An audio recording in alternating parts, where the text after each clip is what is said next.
Aloha. So we're getting back to literature and biography, autobiography and memoir. We're going to look more into detail into this and how hip hop fits in. So first we want to look at Thomas Cowser, who basically suggests that memoir is not fiction.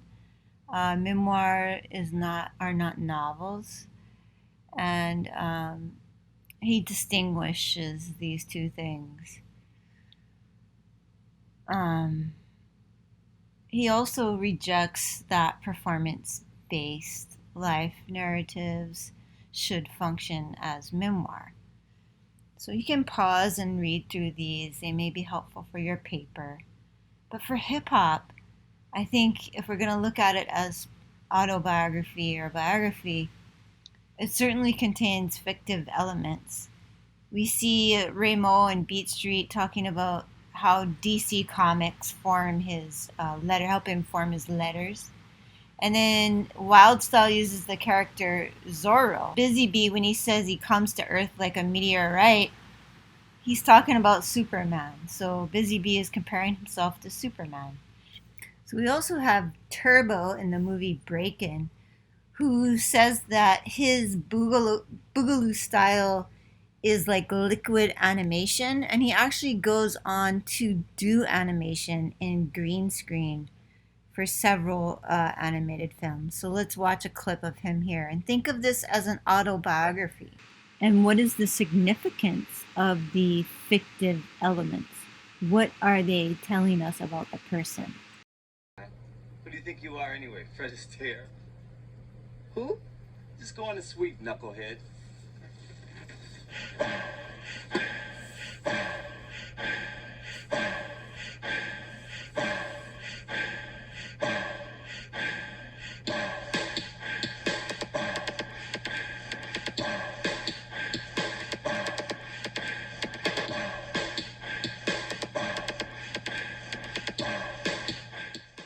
So Turbo also claims to have a happy emotion about his style.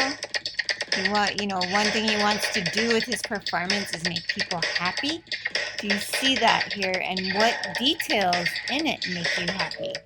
These are the kinds of things I'm looking for in your autobiography.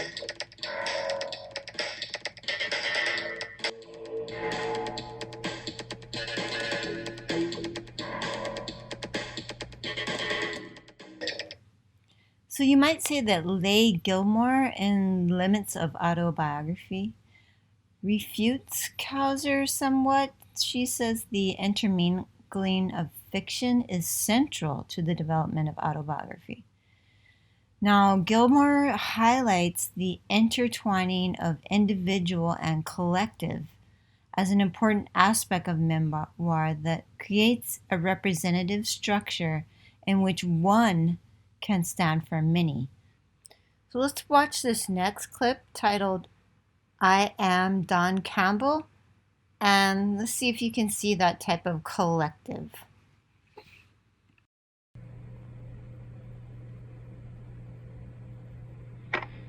Tony Basiltown.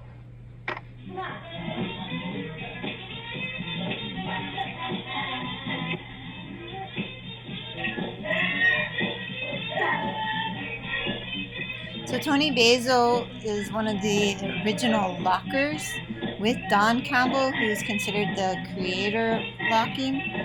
Whether that's true or not, I don't know.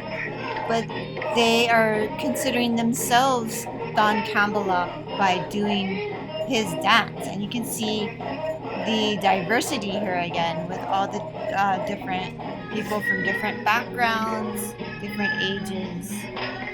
And this is runs through hip hop. So here's Don Campbell, and how would this function as an autobiography? What can you learn about this person through his dance?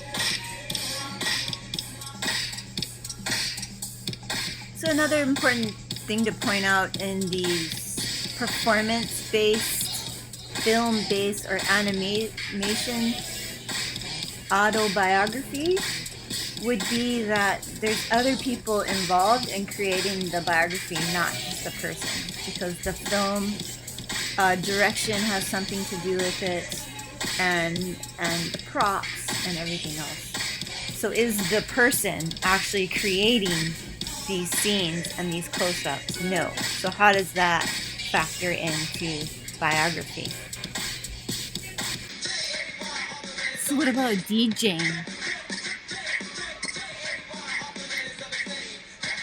So this is a repetition with a scratch, repeating Jam Master Jay, who this is a tribute for.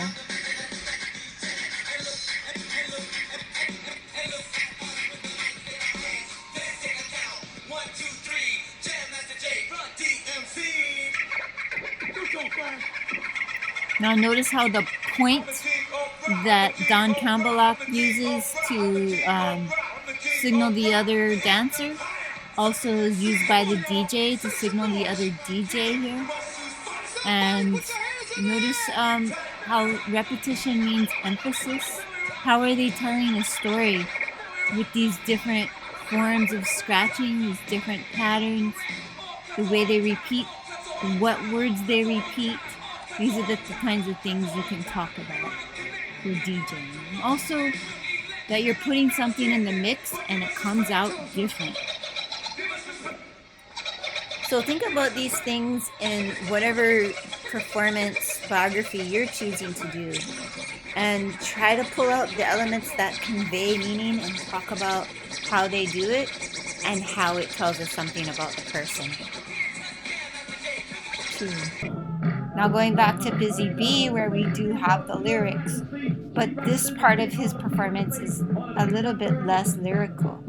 Many of you thought that it was rehearsed, and again, it is for the movie, but this is rockin', and I think a lot of you pointed out his relationship with the crowd. Watch the B-boys and how they're going together with his beat, with his movements, and the DJ as well. So that's something really important here, how all the elements connect, and the importance of staying in rhythm and synchronicity with each other, with the beat. This is an important blueprint of hip hop. Keep in mind, again, however, that these characteristics are being shaped by the film and the direction of the film. Also, we have Julie Rake, who says autobiography is not just about the past or literal facts. Like fiction, it creates an individual in writing, and in its aesthetics point to higher truths.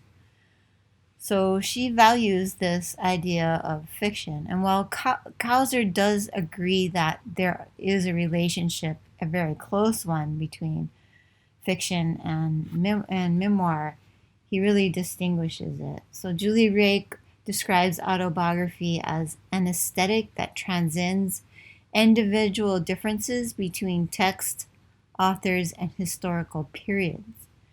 So you can see the difference here. And actually, Rake is refuting other scholars who do not have a high view of memoir. And they often look at memoir as substandard to biography and not worthy of academic study. So part of my reason for including the 5 elements as literature and not just art or performance is so that it can be considered worthy of study and also worthy of our core curriculum. So you might notice that these are all male scholars, George Mish, James Cox, and Georges Gusdorf, who view memoir as sort of lacking literariness, with passive and unskilled authors.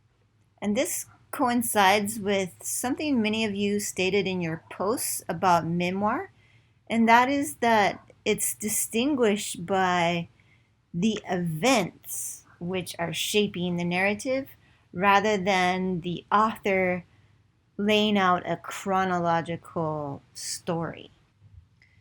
And in this perspective, intelligence is valued for its more dominant impact on the narrative rather than this relational effect that comes from the shaping of events that we're actually also looking at here in hip hop culture.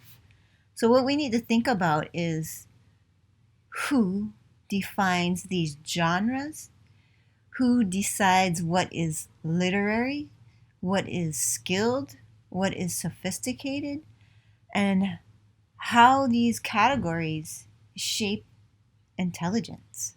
And that's why I didn't start out this course with clear-cut definitions of literature, because like many of you said in your posts, it is possible that society redefines it for the times and for contemporary culture. And in some sense, that is what you are doing in this course. And what becomes evident from the range of scholars that are presented here is a diverse range of meanings. Some advocate for cultural literacy through multiple literacies that are not restricted to written text, which ultimately oppressed certain people in the population who were not English speakers or writers. Some oppose this point of view, suggesting that it would result in a death of literature or a debased mass culture. Now, this language and sentiment reminds me of Detective Bernie Jacobs in the documentary Style Wars, who states explicitly that graffiti is a crime, which is shaped by the film as a plague that never ends, and a symbol that we have lost control.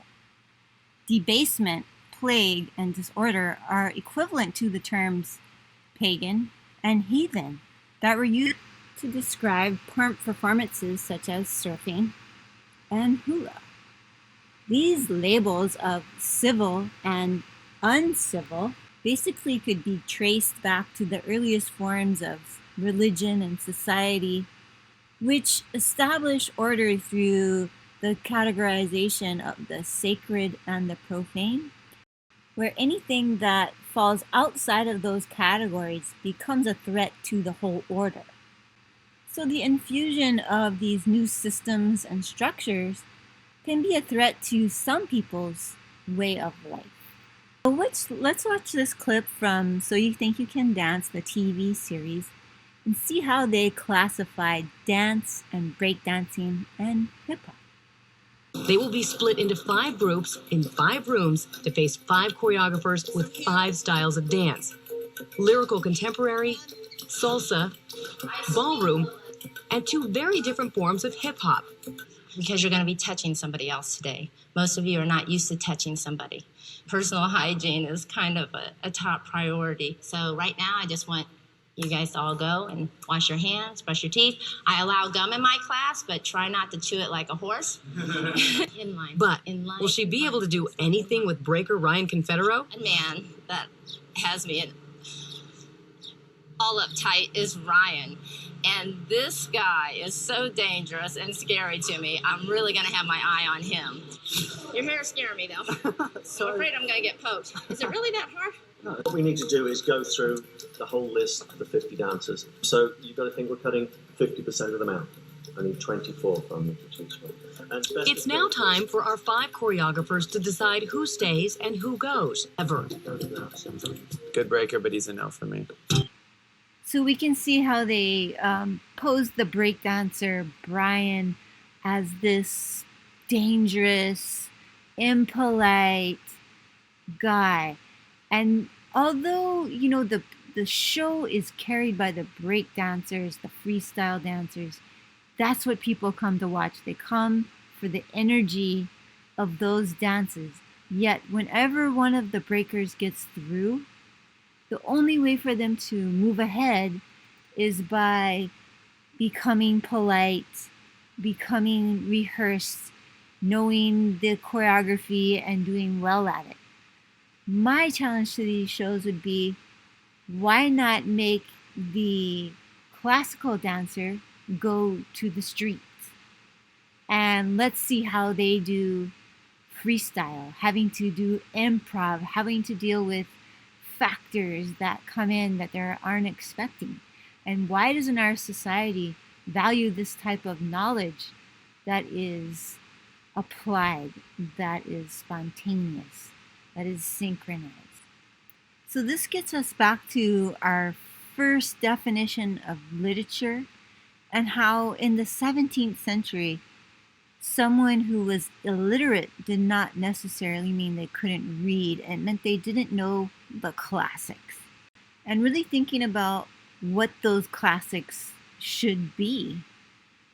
Is it enough to say we're putting rap lyrics into the classics? Or do we have to bring in rap in its aesthetic form, with its gestures and its crowd involvement, with its spontaneous, synchronized, risk-taking forms of knowledge and intelligence?